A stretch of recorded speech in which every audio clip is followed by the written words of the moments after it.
Greetings, everyone, and welcome to the broadcast. My name is Mike Quateraro. Hey, Mike. And Jeff Ravella here. Fantastic. This is Mind Matters, Breaking Silence in Legal Spaces, brought to you by ACEDS. This is a space where we share real stories and talk openly about physical and mental well-being, addiction, recovery, and, of course, resources for dealing with all of the above. Jeff, what's the current state of mind? Well, first of all, officially Happy New Year. It's our first one of the year. Big thanks to you and Maribel and ACEDS for putting this together. Helped me put this together last year. And we're excited to keep the Mind Matters podcast live stream going through 2026. Got some great guests, including today. Where I'm at today, we were just talking. I'm feeling pretty drained. I'm feeling pretty exhausted. On our last episode, we were talking about the giving ourselves a little bit of grace because the holidays can be a lot of stresses, both professionally and personally. I kept a very busy pace, a lot of activity and travel through the holidays. I ran in a 100K this past weekend. So physically drained, and then went straight to meetings in New York. So professionally and a little emotionally drained after those meetings. And I, as it relates to our topic today, on my ride home from New York on the flight, I have a tradition that I do, and Cassie and I will often do it together, of doing a meditation to start the flight and just kind of like getting myself into a kind of grounded state, decompressing from the travel, getting ready for the flight, preparing for that transition to where we're going. And I was doing a meditation and just feeling weeks of activity being released. And I've started to feel a little bit sick. I'm a little bit congested, but like being able to do those like moments of a meditation to just pause and acknowledge how busy we've been and give myself a little breather and just a little reset. I still feel a little bit sick today, but I know that I was able to release some of that tension and pressure. And so today, as it relates to our guest, Ruth, we're going to be talking a lot about meditation. So I just want to share that, the benefits of why we do this amidst our hectic and frantic lives. Mike, how you doing? I'm doing good, man. Just celebrated a birthday, so milestone there. And Happy birthday. Thank you. Thinking about our guest today and how woefully unprepared I am. And, as I was having my coffee this morning, thinking about like, what does meditation mean to me? And I have no formal training. I have no understanding whatsoever, complete novice when it comes to these things. So I'm excited about our guest, but it occurred to me that I might be, and I want to ask Ruth this, I might be using some form of meditation and not even know it. And so I'm kind of excited to talk a little bit about this. And with that in mind, why don't we bring in our guest? And absolutely. Hi guys.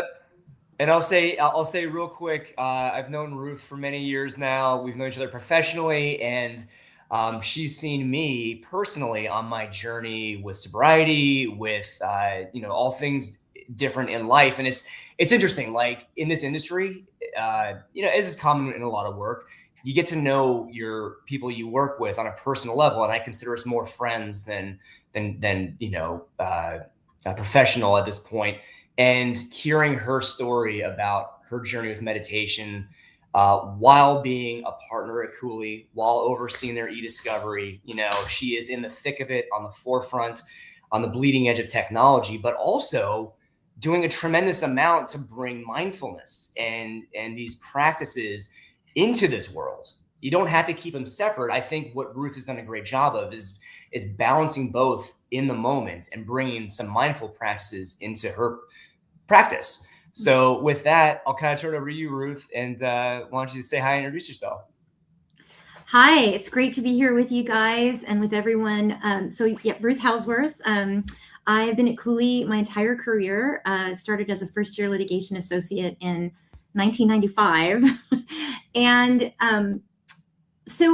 what I want to say, and I just want to say been in the e-discovery industry since its inception. I kind of watched it develop. And one of the things, and Jeff, you kind of hit on this in the introduction, one of the things I love about the community is it's a very special community, because we do form really, really important personal relationships. And as we navigate a very new area at the intersection of law and technology, and we're all pioneers in this, even those of us that have been doing it for over 20 years, still very early.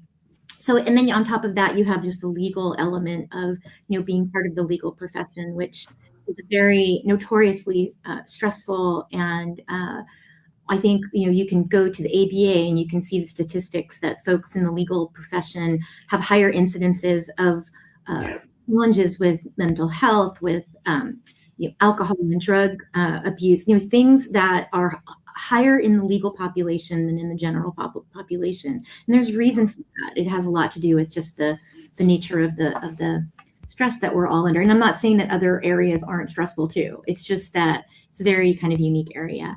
And, and what I'll just say, kind of kicking off. So I came to meditation about 13 years ago, and there's many ways in, and it's very accessible. And I'm going to get to Michael's question or point about, do we just do it without really even knowing that we're doing it? And I think the answer to that is, I need to tell you my situation. So, but go on.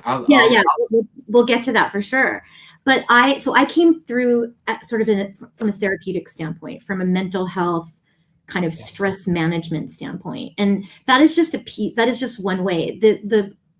Just to kind of level set, the type of meditation that I practice and that I am fortunate to, I have training and certification to lead mindfulness meditation is mindfulness meditation. And mindfulness is a type of meditation, kind of like basketball is a kind of sport. There are lots of different ways to meditate. I'm only going to speak today to mindfulness meditation, which has its roots in Buddhist practices, over 2,600 year old teachings and practices. And what's really cool about it, and I got my training at UCLA, I did a year-long meditation certification training. What's really cool about it is now science is studying, and has been for the last 30 plus years, why these practices actually do have so much benefit for us from a physical standpoint. And the list is very long of the physical advantages of doing it and benefits, as well as the emotional and mental benefits. And so we're now starting to see studies come out that actually back it up. And so I'm really fortunate that I had that training, but I came to this as an individual struggling. I was struggling with pretty severe depression. And what's really insidious about depression is a lot of times we don't really know that we are experiencing it, because just it's insidious. It's hard to pinpoint. And I had lived with it for a very long time, but Jeff has known me for many years, and it would probably be hard for you to detect that I had been suffering from depression, because I learned to mask it. I was a high functioning person who experienced depression. And so anyway, that's how I came to it. It's expanded much more to a spiritual practice in my life, and also something that I offer through, to my colleagues in the e-discovery industry and at my firm. I have a weekly sit with colleagues at my firm. For about a half an hour, we sit together and meditate. And so it, like I said, there's many ways to come at it, and I'll talk more about it. I'll get more into sort of the nuts and bolts of it if you would like, because it really just is, the definition is just paying attention without judging what's coming up in the moment. And I think most people, think of it as something more complicated than that. And you have to sit in a certain position and you have to breathe a certain way. And that is actually not true. I'm actually practicing mindfulness meditation right now in the moment. You can practice it. Yep. You can practice it when you're having a conversation with someone and you notice, I'm not listening to that person anymore. I'm off thinking about something else, maybe something what I'm going to say, and you can just bring yourself back. That's it. That's practicing mindfulness, is noticing where your mind is, where your attention has gone, and bringing it back. Or noticing when you're experiencing, Jeff, like when you were on the plane, you were feeling physically in your body, like being connected to the sensations. and noticing what was actually coming out. And that's really the practice. I mean, I'm simplifying it, but that is how. Simple is not easy. That's the other thing. It's easy to sort of explain, but we're not wired to keep our attention on one thing. So I'll leave it there for now, and then we can maybe get into some conversation and questions and discussion. So I want to ask a question. I think, Ruth, many people, I don't have any numbers, but I think many people would say, oh, meditating is, people sitting in a circle on pillows with some incense burning in the corner somewhere or something like, some sort of, we have this image, right? And I'm guilty of it as well. And that's just not accurate. Could you just tell our audience, like, when and where? Jeff mentioned the plane. Is there a time and a place for it? Are there some sort of conditions precedent that need to be present in order to meditate? Such a good question. So the answer is anywhere, anytime. It's basically in part an attention practice. Where is my attention at any given moment? So you really can practice mindfulness in walking from your car, brushing your teeth. I heard a meditation teacher once say when he would practice mindfulness in the shower, like actually feeling the water hitting his body and, just experiencing the sensations. Of course, his mind would wander because that's what our minds do. And this is something I talk about a lot to normalize that, because you're not trying to, people have a misconception that you're trying to quiet your mind. You can't quiet your mind. That's against sort of the architecture of our neurobiology. But you can literally practice it anywhere. But there is formal practice. So I'm making a distinction between formal practice and what we call informal or sort of mindfulness in daily life kind of awareness, just awareness practice. Formal practice, and there are studies to support that there is benefit to carving out a certain part of your day. And there's one particular study that a series of studies that kind of lands on around 12 minutes a day. Like if you're really trying to get the benefits, like that's kind of a minimum to do. Obviously, the more you practice it, the more benefit you'll get from it. But you don't have to sit in any particular way. Although if you go to a meditation retreat, you will see people sitting on cushions and, with their legs crossed. I sit in a chair when I go to meditation retreats. I once I was at a meditation retreat, and the teacher specifically addressed that and said, I checked, you're not like a better meditator or a more spiritual person if you sit with your legs crossed on a cushion. So it's really about, there is some validity to dedicating, kind of like anything. If you want the benefits, you have to have sort of consistency. And so sitting for, starting with maybe, starting slow, maybe a minute, and then working your way to 5 minutes, and then working your way to 10 minutes. Ideally, I meditate for about, depending on the day, 30 to 45 minutes a day, usually in the morning, because that's when it's grounding and it's a good, sort of way to start my day. But there's no prescription about that. And, there are definitely conditions that you can create that will facilitate more of a meditative, like if you're sitting and practicing formally, you can do it while you're on a busy train or on an airplane or wherever you are. If you have the ability to, at home, quietly just have a room that there's less distractions, you're going to probably facilitate your practice a little. But that's the beauty of this practice, is it's really about, awareness, attention. Where is our attention at any given moment? And when you're formally practicing, what we're doing is, many people listening may be very familiar with the idea of paying attention to your breathing, your breath. And when your attention wanders away, you come back to your breath.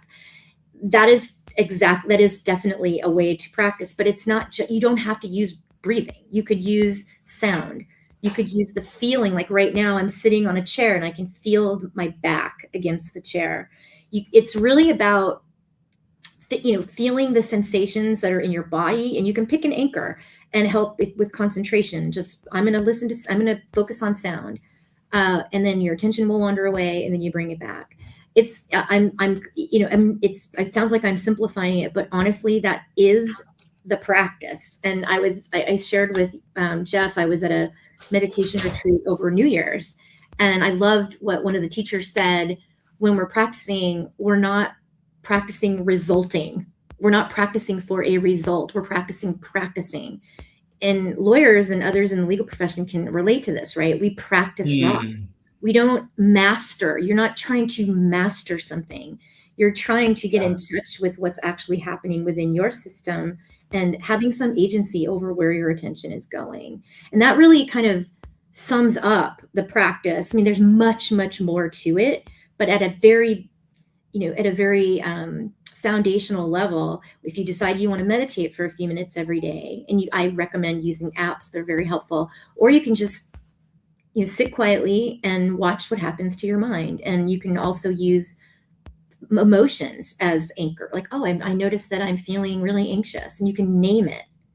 Yeah. I'm feeling fear right now, or I'm feeling anxious, or I'm feeling calm, and you can just note that without getting tangled up in the emotion, which we all will do, by the way. That's completely natural. That's how our systems work. But, again, it's this awareness of what's happening instead of living on autopilot all the time, which I think most of us have experiences of that. I'm sure if I ask both of you, have you ever had an experience where you had maybe a really bad commute and then you get home and a loved one says something to you and you're like, leave me alone, I need a minute, or whatever. And you don't want to snap at that person and take that out on that person. And you're not wrong or bad for having that reaction.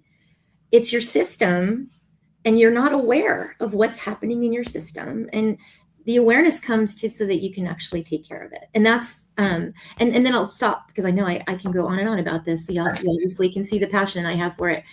I also just want to say, and I always try to say this when I have the opportunity to talk to people about this, I don't want to put out there that meditation is like a cure-all, or that if you just meditate, everything will be better in your life. Although that is likely down the road to manifest, but you're not trying, that's not the point.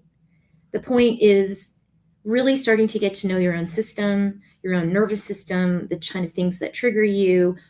When you're working, are you focused? Are you, trying to do 19 things at once? No human can do that. Lots of studies to support that. So it's not a cure-all, but it's a very supportive practice. And I, with the depression, my meditation didn't cure my depression. I had a therapist. I was working with my doctor. I had a lot of support from my family. I did a lot of things to help me with that. And so I don't want to sound like, oh, just meditate and everything will be great in your life, because I feel like our culture sort of does that it sort of takes things on that have a lot of meaning, like these kinds of practices, and makes it into a to-do item on your list. And if you do it, you'll be a better human. You will be a better human if you do it. But that's not you're not striving for that goal. If that lands. There's no easy button. There's no easy button. Yeah. I think just a lot of points to tie back to the why and the benefits of it. And in my own personal experience with meditation, it's like what you're just saying, that wasn't the thing that, got me to really address what my behaviors were and what my default modes were. However, sitting and observing the thoughts that came up, sitting and non-judgmentally being aware of what's happening allowed me to be in a place where I could be open to reflecting and doing some work on myself with a therapist, with a sponsor through AA, doing the 12 steps. To me, it actually, funny enough, it did start with mindful meditation. I had seen a therapist and he recommended meditation, and I got a book by Jack Kornfield, and he talks about some loving kindness meditation, and I tried that for the first time ever to meditate, and set a timer for 10 minutes and fell asleep. Yeah. And what it told me was that, oh my gosh, I am so busy. My mind is racing so much that when I finally paused and gave myself time, my body just needed to relax. Yeah. Like I just needed to relax. And that I keep coming back to that as one of my default modes, that I beat myself up all the time. Yeah, me too. So having an intentional practice, you talk about this, a formal, doing a daily sit, a daily meditation is part of the foundational groundwork. So when you are in those moments of reaction where you have that rough commute, you come back and you explode at someone, you get a bad call at work and you take it out on your colleague or a loved one, not necessarily directly, but unintentionally about some other little thing. Right. And it's, and there's that expression of like, that's not really what's really going on. What are you really upset about? It's never about the dishes when you get home and right. in the sink. It's really this other thing going on. Yeah. And getting a little curious about the mind and what's going on, and becoming the observer, using meditation to become the observer in a third party in a loving way. Because the other thing is, I wouldn't talk to others the way I talk to myself. No. And if I can soften that and be more curious than beating myself up, that lets me work through it and be more productive and present in my job, in my family, in my relationship, and all these things. And so it's back to being on the bleeding edge of this stuff.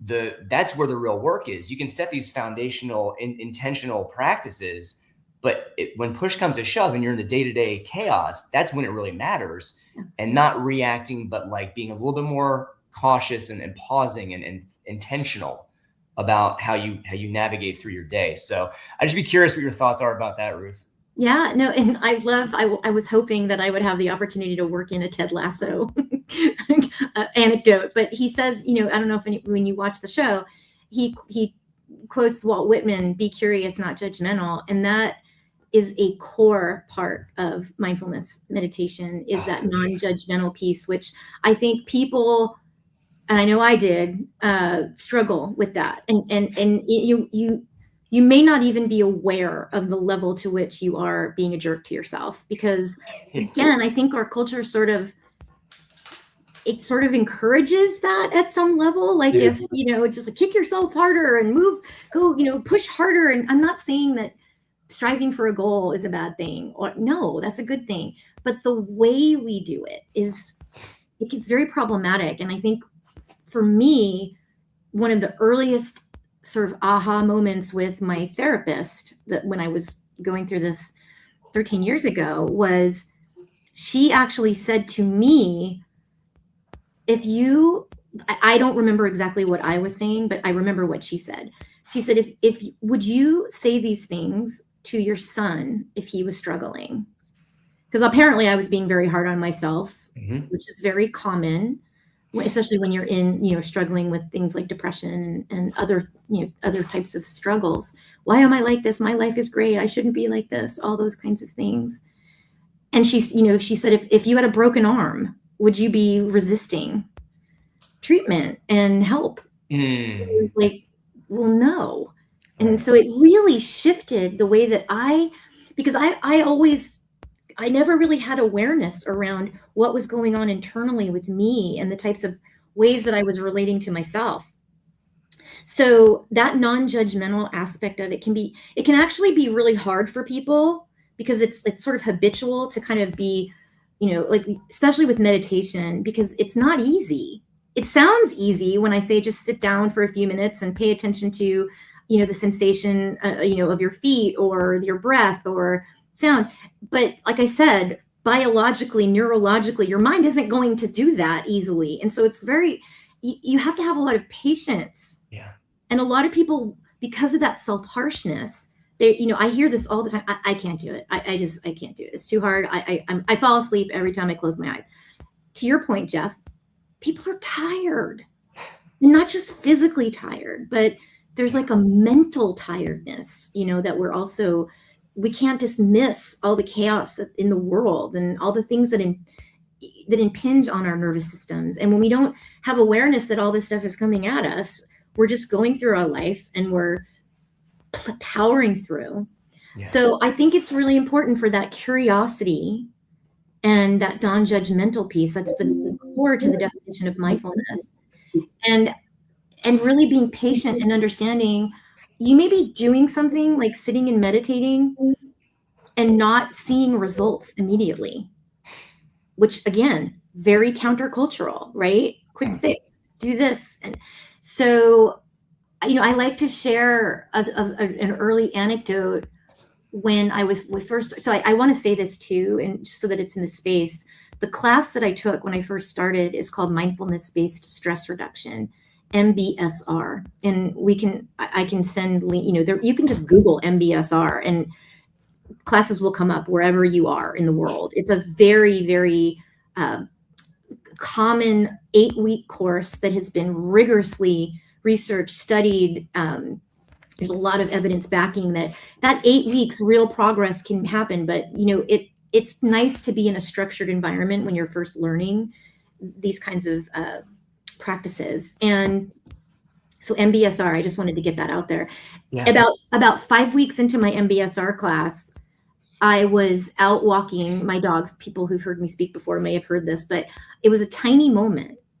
But I caught myself, usually when I would take my dog for a walk, I would be, okay, I got to take him for a walk.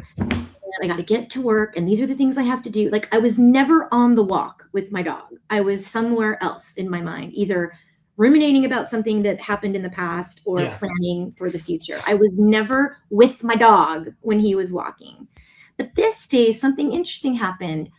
I caught him, I just became fascinated with he was a big yellow lab, cutest baby.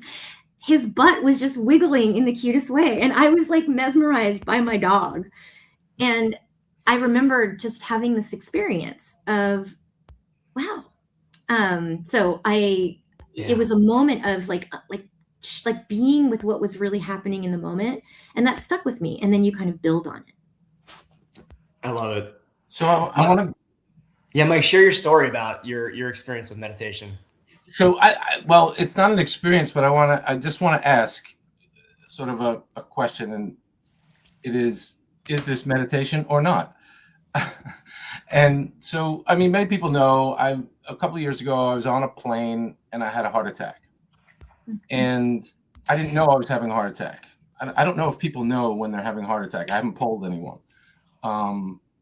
And I had been rushing to the gate. I was a little winded because of that. And, I sit down on the plane and I'm a little misty from the rush. And suddenly I get the hiccups. I've never had the hiccups like this. It wouldn't go away.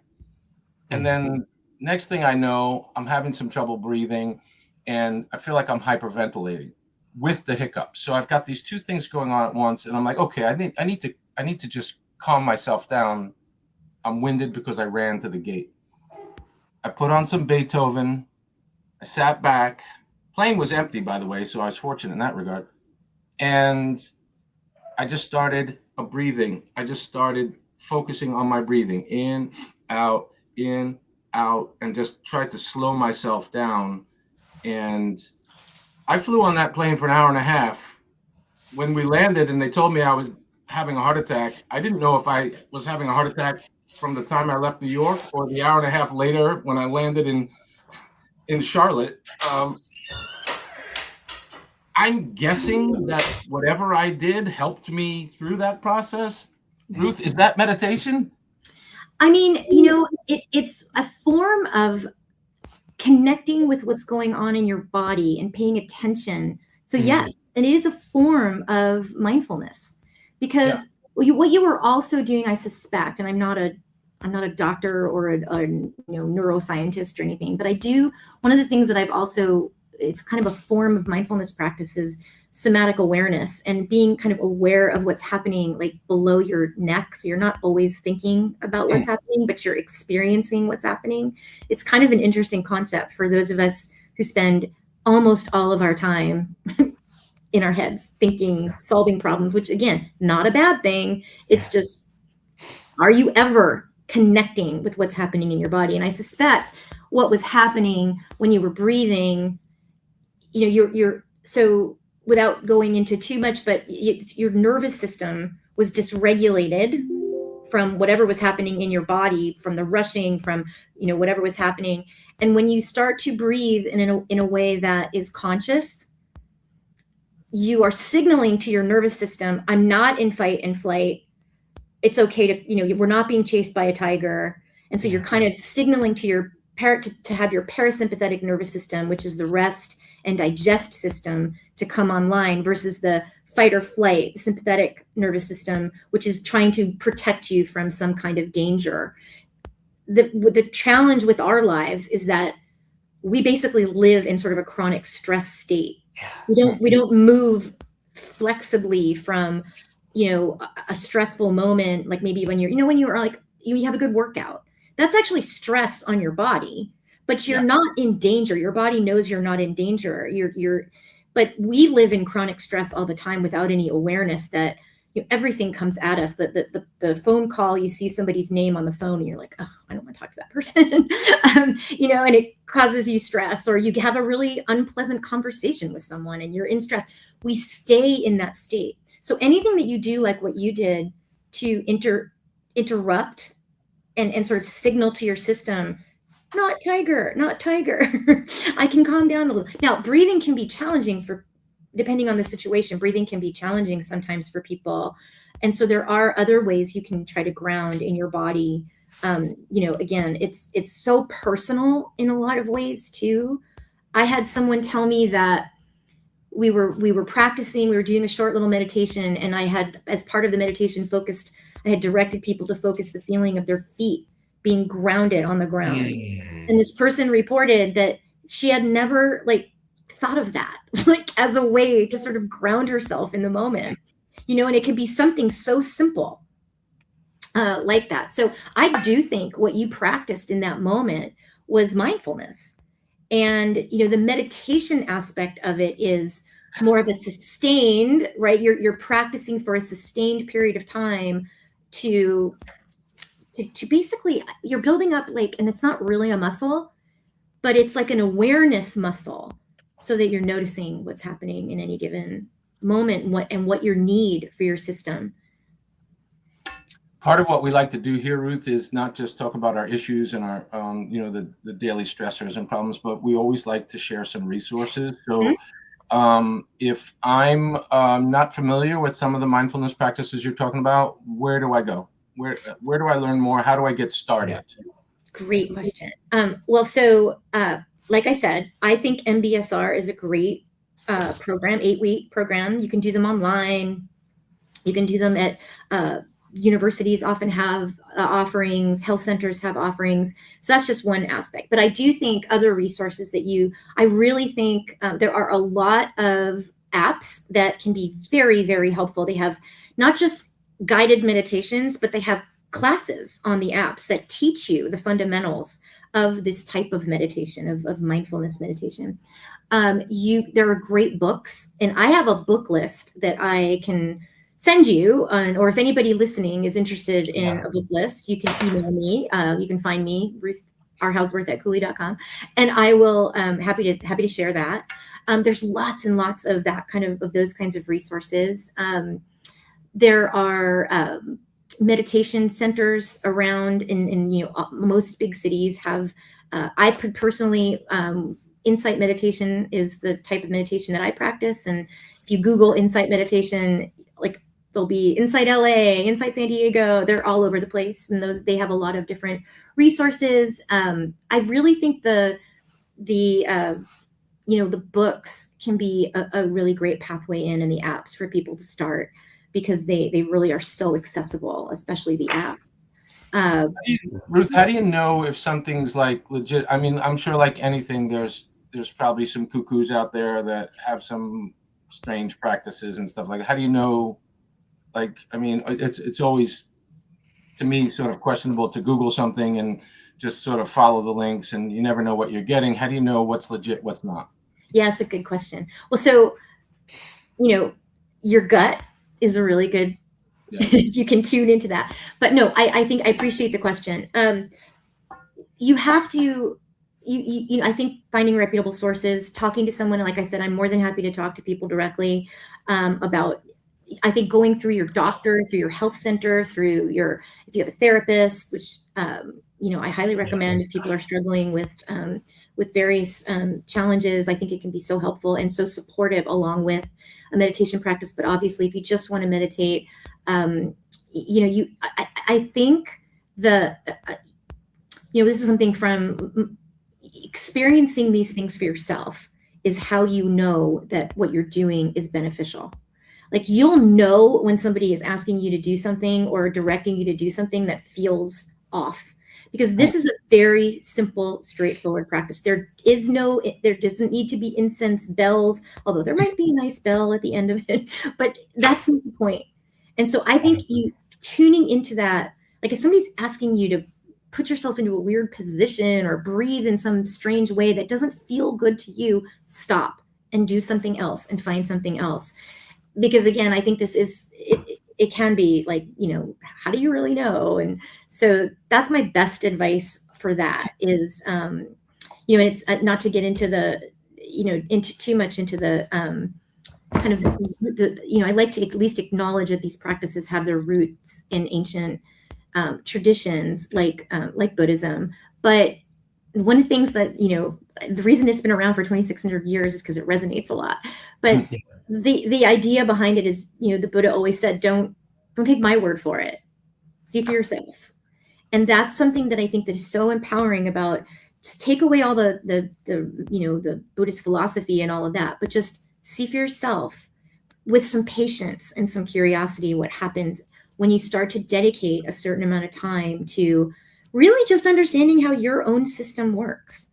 And how powerful is that to know that this is a trigger for me. And so then having that knowledge is empowerment, not something to beat yourself up about, but you understand, okay, when this happens, I need extra support, or these are the conditions that help me, help me thrive and flourish versus maybe not so much. And so it's really learning to pay attention to yourself and to what's going on inside your own system. And I think it's fascinating that we have science now starting to back up why these practices are so, are so powerful. Absolutely. And just to double, to underscore some of the stuff you're talking about there, Ruth, I think, Mike, your example is the perfect demonstration of how we have this intuitive sense of what our body needs to regulate and calm down. Like when faced with this overwhelming feeling, your instinct was to put on calming music and focus on your breath. And you said yourself, I don't have a foundation in training in meditation. Now, a lot of us have heard things, you've seen things, you hear people talking about it. So there's some sense of like, oh, I should meditate. That'll make me feel better. But what does that look like is a common question. And you kind of found that naturally. And I think that idea of like getting curious about what works for you, you're saying, Ruth, try it out. Like the beauty of this is it's so easy. There's no barrier to entry. You can pay for an app. You can buy a book. You can go on YouTube and just do like a guided meditation on YouTube. You can set a timer on your phone for 10 minutes and just try sitting and observing things and not judging, or just sit for 10 minutes and see what happens. Yeah. You can journal about it. You can write about it. So there's so many different modalities and so many different entry points to get in. I think things that keep us away from it is that fear of, am I doing it right? Right. And the answer is, there's no one way to do this. No, and I can't emphasize enough how important it is to ditch that perfectionism. It's actually very counterproductive to whatever it is you're trying to be good at. There's a lot of research to back that harshness that we put on ourselves has the opposite effect. And actually people thrive more when they don't talk. You don't have to talk to yourself like woo woo and you don't have to like be all mushy about it, but just don't be a jerk to yourself. Just like you wouldn't be a jerk to other people. Hopefully, you get the same respect and the same just sort of dignity. Like as a human, you're doing the best you can, and if you make a mistake, use it as data and learn. Like that.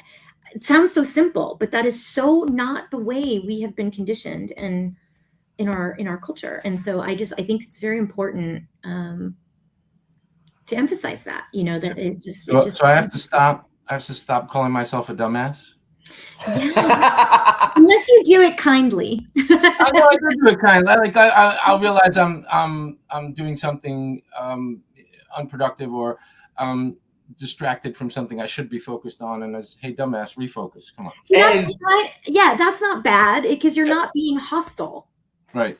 No, I'm kind of kidding myself, right? Yeah. It is, and it's something that even if you do that, because I'm streaky at best with meditation.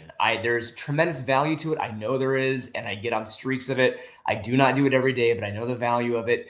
But one of the things, like Ruth was saying, just keep coming back to it. Keep coming back, because I can have like a major crisis going on, and I'm centering in acceptance of what's going on because I have a practice, but then I'll trip and stub my toe and like be like, oh my God, the world's falling apart. Or I'll spill something and just fly off the handle with my temper.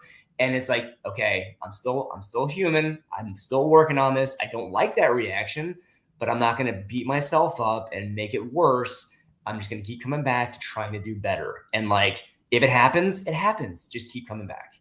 Just keep coming back. That's one of the analogies we use in meditation is that mindfulness meditation is like, it's like going to the gym.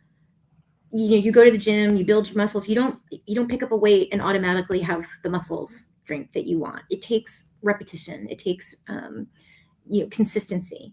It doesn't have to be perfect consistency. It's just consistency. And that's the same thing with practicing mindfulness. And it literally is like going away and coming back. Like whatever your focus of your attention is, and when you're practicing, like it could be you walking from your car to the office and you're going to feel your feet as you're walking. Like that could be what you decide. That's how I'm going to practice mindfulness for the next 2 minutes or whatever it is. Yeah. And your mind wanders away and you just bring it back. It's a rep. It's the bicep curl for your mind. And what we, and again, what we know about our minds now in the last 50 years is that our minds are not set. Our minds are not fixed. Our brains are plastic, neuroplasticity. We can actually do things. Doesn't happen overnight. And this is not for the faint-hearted because it's not quick fix. Yeah. But you can affect the neural pathways in your brain over time. And that's promising. I mean, I think that's like the most exciting thing that they've found. And there's some pretty cool things that we know now, but the fact that we're not fixed in our mindset and how it's just not as quick, I think, as people necessarily hope, but that's nothing really worthwhile is. So yeah, I love that. And then look, it doesn't have to look any particular way. You can play with it. You can, decide you're going to be mindful while you're having a conversation today with someone, and just notice how often your attention goes away when you're talking to that person. It is it's fascinating. And don't beat yourself up about it. Just go, oh shoot. How many people, I wish I could have a poll. Like when you're on a meeting and you're multitasking and somebody asks you a question on the Zoom and you're, oh no, I was not paying attention, and it's like, okay, that happens. That's me every day. Everybody. It's literally everybody. That I don't think we were meant to be like always, like sitting in front of a screen but anyway, I just think you can be really creative and just kind of, don't get too overly serious about it and understand this is how your systems work. And you're just trying to kind of know your own.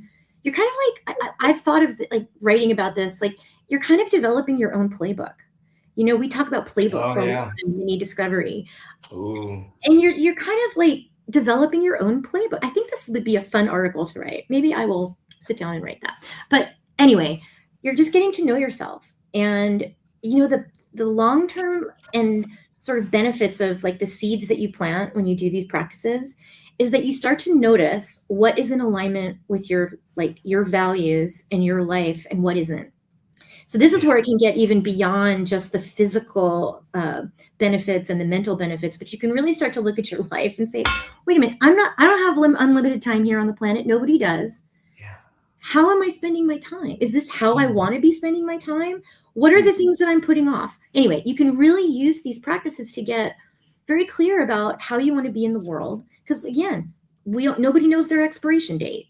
So let's all try to, like live the time we have in a way that's helpful and skillful and beneficial versus maybe the other unskillful things that we've done in the past. Wow. Okay. Speaking of expiration, we've got to wrap. I'm sure we could talk about this for hours on end, and maybe we'll bring you back and have some further conversation. Jeff, your closing thought for the day. No, I think there's been a lot of amazing ideas and practices shared here, Ruth. I think just for those that want to try meditation, try mindfulness, just do, figure out what the entry point is for you. Just try it. Just have fun and reach out to us. We're going to post all the notes we can about this in the show notes, and Ruth and ourselves are available as resources. So I just want to say thank you. We could absolutely do a whole another episode, multiple episodes on this. We hope to have you back, Ruth, to do a deeper dive. But thank you very much for this intro conversation and getting us thinking about what mindfulness can do for us. My pleasure. And yeah, I'm happy to offer up resources you guys can post in the show notes. Fantastic. Mike, anything else? No, I will say, as I always do, remember, everyone, you're not alone. Let's keep showing up for each other. Episodes like this, you could find on our webpage. And Jeff, close us out. Absolutely, guys. Thanks as always for joining us on this journey, one step at a time. And we'll see you on the next episode. Thanks, guys. Thank you, Ruth. Thank you.